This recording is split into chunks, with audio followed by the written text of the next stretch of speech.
नमस्कार दोस्तों। Last video में हम बात कर रहे थे कि हमारा जो डेडलॉक है किस रीज़न क्या है, मतलब कि कौन सी ऐसी कंडीशन है जिनके बिहाफ पर हम कह सकते हैं कि हमारा जो सिस्टम है वो डेडलॉक में है या फिर नहीं है। ठीक है, तो 4 नेसेसरी कंडीशंस अपने प्रीवियस वीडियो में जानी थी कि वो 4 नेसेसरी कंडीशंस कौन सी हैं। तो अब आज हम इस वीडियो में बात करेंगे डेडलॉक हैंडलिंग मेथड की। दैट मीन्स कि किस तरीके से हम अपने सिस्टम में डेडलॉक को अकर होने से बचा सकते हैं। ठीक है, तो उसके लिए हमारे पास दोस्तों 4 स्ट्रेटजीज़ हैं, 4 मेथड हैं जिनसे हम अपने सिस्टम में डेडलॉक को अकर होने से बचा सकते हैं। That is prevention, avoidance, detection and recovery and last one is ignorance. ठीक है, तो दोस्तों अगर मैं आपसे बात करूं, अगर मैं अभी हम ऑपरेटिंग सिस्टम की ना बात करें, मैं अपने डेली लाइफ की हम बात करते हैं कि हमारी डेली लाइफ में भी बहुत सारी प्रॉब्लम्स क्रिएट होती हैं। तो वहाँ पर भी आपकी डेली लाइफ में भी प्रॉब्लम को हैंडल करने के लिए यही आइडियोलॉजीज़ हैं। ठीक है, तो अब देखिए सबसे पहले जो हमारा आता है प्रिवेंशन आता है। ठीक है, अब मैं आपको इससे प्रिवेंशन क्या होता है कि वहाँ पर हम कुछ ऐसा करते हैं कि जिससे कि हमारी प्रॉब्लम ही क्रिएट ना हो। हम पहले से ही मैनेज करके चलते हैं कि कोई प्रॉब्लम हमारे सिस्टम में, मतलब कोई प्रॉब्लम हमारी लाइफ में क्रिएट हो ही ना, इतना हम प्रिवेंट करके चलते हैं, मतलब इतना प्रिवेंशन लेते हैं कि हमारा जो प्रॉब्लम है वो क्रिएट ना हो। सेकेंड देखिए, इसका थोड़ा सा लेज़ी प्रोसेस आता है, लेज़ी हमारा अप्रोच आता है, वो है आपका अवॉइडेंस। अवॉइडेंस ऐसा नहीं है कि एक बेटर सॉल्यूशन पर जाता है, बट ये क्या करता है, ये हमारी कोशिश करता है कि जो हमारी प्रॉब्लम है वो हमारा रन टाइम पर अवॉइड हो जाए, मतलब उसे अवॉइड करके चलता है वो टोटली। थर्ड वन क्या करता है, डिटेक्शन एंड रिकवरी में क्या होता है कि इसमें उससे भी थोड़ा लेज़ी प्रोसेस आता है कि पहले प्रॉब्लम होने तो दो, हो जाने दो प्रॉब्लम को, उसके बाद देख लेंगे इसको रिकवर कैसे करना है, ये सब कुछ हम देख लेंगे। तो ये आता है आपका डिटेक्शन में। इग्नोरेंस में तो आता है कि वो टोटली ही प्रॉब्लम को ये मान के चलता है कि ये प्रॉब्लम हमारी एग्जिस्ट करती ही नहीं है। तो ये 4 स्ट्रेटजीज़ हैं, 4 मेथड है जिनके बिहाफ पर हम अपने डेडलॉक को हैंडल करते हैं। ठीक है, अब मैं आपको एक एग्जांपल देती हूँ। हाँ, एक क्लास है, एक क्लास में हर तरीके का बच्चा होता है। ठीक है, कोई बहुत ज़्यादा इंटेलिजेंट, कोई थोड़ा लेज़ी होता है, कोई उससे भी ज़्यादा थोड़ा लेज़ी होता है स्टडी में। तो जो सबसे ज़्यादा हाई होगा ना, जो बहुत इंटेलिजेंट होगा, वो क्या करता है, वो एग्ज़ाम में प्रिवेंशन लेके चलता है, प्रिवेंट करके चलता है अपने आप को कि मैं फेल हो ही ना। ठीक है, उसके लिए वो क्या करता है, वो अपने नोट्स प्रिपेयर करेगा, वो अपना टाइम टेबल प्रॉपर बनाएगा कि 1 वीक में मुझे ये सब्जेक्ट कंप्लीट करना है, देन मुझे रिवीजन करनी है। तो मतलब ये अपना टाइम टेबल अपना सब कुछ लेके चलता है, और लास्ट में क्या होता है, वो बच्चा बहुत ही अच्छे मार्क्स से पास होता है।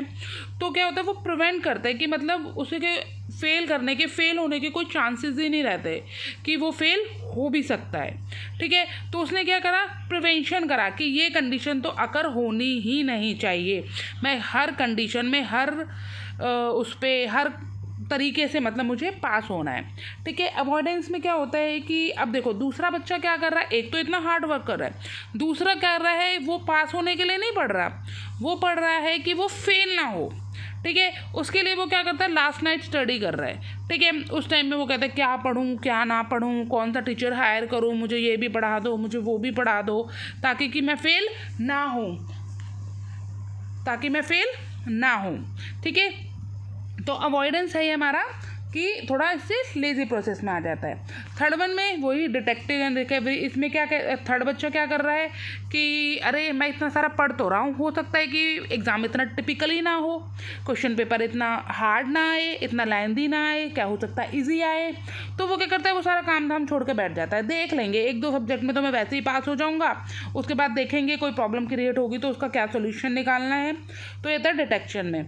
लास्ट वन आता है इग्नोरेंस। इग्नोरेंस में क्या होता है भाई, उस 4th बच्चा जो है ना, उसने तो क्या करता है, उसने मोह माया ही छोड़ रखी है, चाहे वो पास हो चाहे वो फेल हो, डजंट मैटर, उसके लिए कोई मैटर नहीं करता, वो पास फेल उसके लिए कोई मैटर नहीं करता। तो ये सारी हमारी 4 कंडीशंस हैं। ठीक है, जो ये हमारे मैथड को, अगर मैं अपने ऑपरेटिंग सिस्टम में बात करूँ मैं अपने ऑपरेटिंग सिस्टम के रिगार्डिंग बात करूँ तो ये हमारी 4 कंडीशंस ही हमारी ऑपरेटिंग सिस्टम में लागू होती है, इम्प्लीमेंट होती है। ठीक है, इसी के बिहाफ पर हम अपने डेडलॉक को हैंडल करके चलते हैं। ठीक है, तो चलिए बात करते हैं सबसे पहले हम प्रिवेंशन की। Means design a system which violate at least one of the 4 necessary condition of deadlock and ensure independently from deadlock.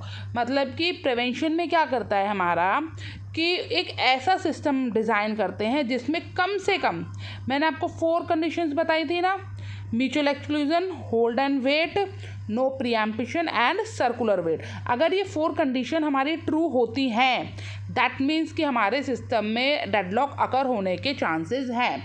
Otherwise अगर हमारी एक कंडीशन भी इसमें से ट्रू नहीं है, अगर हम एटलीस्ट 1 कंडीशन को भी वॉलेट कर देते हैं ना, तो हम श्योरली ये कह सकते हैं कि हमारा जो सिस्टम है डेडलॉक में नहीं जाएगा। हमारे सिस्टम में deadlock will never be occur. ठीक है, that is your prevention. Second thing देखिए, अवॉइडेंस। अवॉइडेंस में क्या होता है दोस्तों कि ऑपरेटिंग सिस्टम कुछ सेपरेट स्ट्रेटजीज फॉलो करता है। इसमें क्या करता है कि अगर किसी प्रोसेस ने हमारी रिक्वेस्ट करी है रिसोर्स के लिए, ठीक है, तो ऑपरेटिंग सिस्टम पहले उस प्रोसेस को ना ट्रायल बेसिस पर उसे देखता है, रिसोर्स को एलोकेट करता है कि अगर क्या हमारा इसमें डेडलॉक अगर होगा या फिर नहीं होगा। मतलब अगर मैं इस रिसोर्स को उस प्रोसेस को दे देता हूँ तो क्या डेडलॉक अगर होगा, अगर उसमें डेडलॉक अगर नहीं होता तो वो एक्चुअल में उस प्रोसेस को वो रिसोर्स एलोकेट करता है। ठीक है, ये हमारे इसमें जो हम आगे पढ़ेंगे बैंकर एल्गोरिथम के बहुत ही फेमस एल्गोरिथम है जिसके हम अवॉइड करते हैं डेडलॉक को, दैट इज़ बैंकर्स एल्गोरिथम। ये उसमें इसके बारे में हम डिस्कस करेंगे। तो चलिए नेक्स्ट देखिए, detection and recovery. Detection recovery क्या होता है, अगर हमारा सिस्टम कोई भी प्रोटोकॉल यूज़ नहीं कर रहा, ठीक है, कोई भी प्रोटोकॉल वो यूज़ नहीं कर रहा, वो मतलब कि ना तो वो एडम्स को फॉलो कर रहा है ना ही वो प्रिवेंशन को फॉलो कर रहा है, मतलब कोई भी प्रोटोकॉल यूज़ वो नहीं कर रहा कि हमारे सिस्टम में हमारा डेडलॉक अकर ना हो।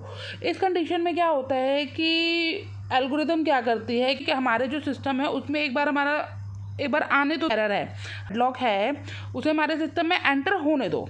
बिल्कुल होगा, अगर वो कोई प्रोटोकॉल यूज़ नहीं होगा तो उसमें चांसेस हैं कि हमारा जो डेडलॉक है वो हमारे सिस्टम में अकर हो सकता है। ठीक है, तो डिटेक्शन एंड रिकवरी में यही होता है कि पहले उसे डेडलॉक को अकर होने दो, उसके बाद क्या होगा कि उसके बाद जो किस तरीके से हमें डेडलॉक को रिकवर करना है उस तरीके से हम सिस्टम को अटैम्प्ट करते हैं। ठीक है, लास्ट वन इज इग्नोरेंस, जिसमें मैंने आपको बता दिया कि इसमें टोटली जो हमारा इग्नोरेंस का काम चलता है। हम इस यहाँ पे मानकर ही नहीं चलते कि हमारी कोई प्रॉब्लम है, यहाँ पर हम यही नहीं मानेंगे कि यहाँ पे हमारी कोई प्रॉब्लम भी अकर हो रही है।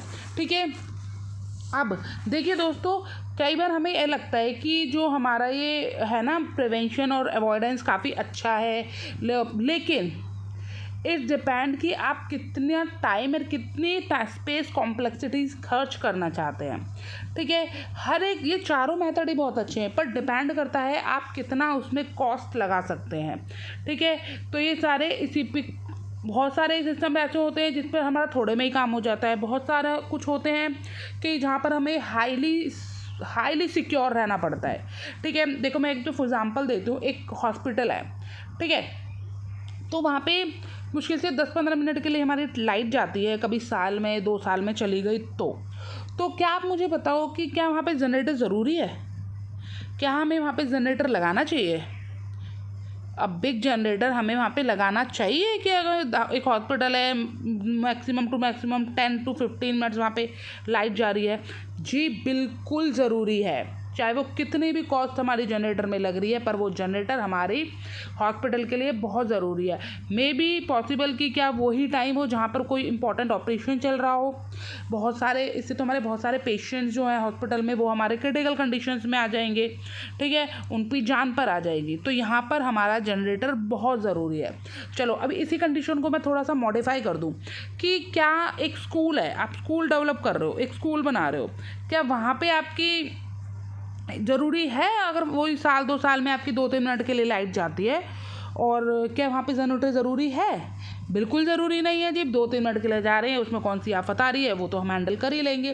फिर भी अगर आप लगाना चाहते हो तो वो आपकी मर्ज़ी है, बहुत खुशी की बात है आप लगाना चाहते हो, बट आप ये नहीं कह सकते कि वो बहुत ही ज़्यादा कंपलसरी है एज़ हॉस्पिटल, जैसे हॉस्पिटल में ज़रूरी है।